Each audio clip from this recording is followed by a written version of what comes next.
What's happening, fam? L.A.R movement still moving. Barack Obama's second term and blatant racism. Look, here's the thing. When he won the first term, that probably caught some people off guard. You know, the second term though, see, that's when everything hit the fan really, because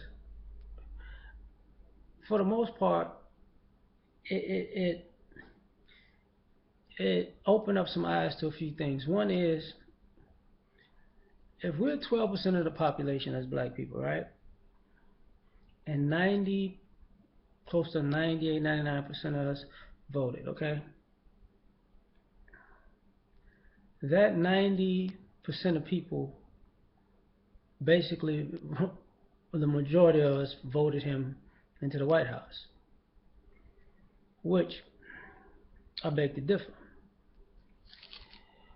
I don't think we're 12% of the population, because he didn't get a majority vote from the white population. Now, if the white population is supposed to be 70% of the population, that 70% should wipe out your 12 anytime, all the time. So the first one, yeah, catch people by surprise, like they ain't got enough people. Second one, whoa, question. Why I say that is because of this. The majority of white people didn't vote for Barack Obama. They didn't. Now, majority of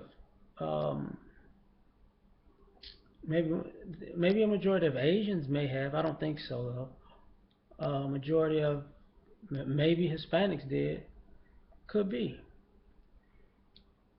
But if white people are still at 70%, right?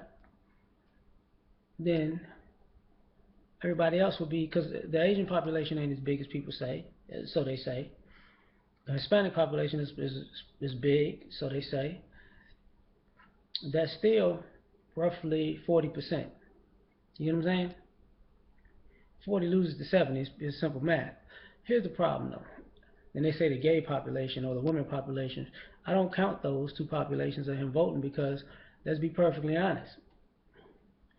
When you say a race, that counts men and women, so so men and women are already counted. When you count somebody's sexuality, they still counted in their race, so you just add numbers up. My point is, people are getting overtly racist because now they're starting to figure out that, hey, it's more black people than we think. Because to be perfectly honest, we everywhere. We're everywhere in this country, everywhere except for a few states. But where there's a high concentration of people, there's a high concentration of black people. That's it's just what it is. So you add up them numbers in every state, in every city. You know, maybe not in the country, but the question it would be, I guess it ain't that many people in the country, huh? Because if there were that many people out in the country, they would still outnumber us ridiculously.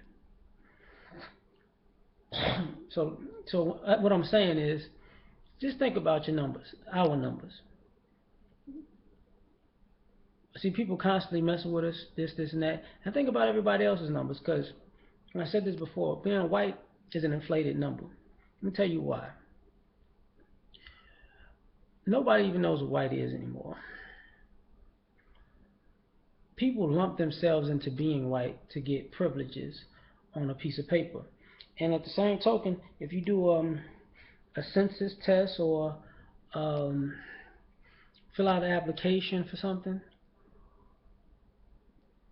you don't have to necessarily be seen. You could just, say you're white. You don't have to necessarily be white. You could just say you're white.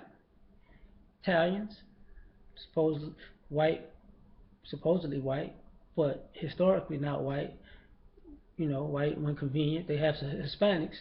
Some are white, some are not, because Hispanic is not a race, it's a culture. So, you got some Hispanics that are white. You got some Africans who are white. You got some Asians who are white. You got different Caucasian people who, like Irish, supposed to be white. You got um, what do you call those? God dog it. Well, that's lumped in with Asian, so it doesn't matter. Um, but for every racial population or geographic population, they have a segment that's inclusive to white. So who's really white? And if people keep saying that their numbers will keep dying and dwindling and dwindling because their birth rates are dropping, then who's really what? You know? Because at some point, they know. Trust me, they know if our population is rising and theirs is smaller because they're the ones who are scribes and bean counters and actuaries and counting all this stuff up logistically and mathematically and seriously.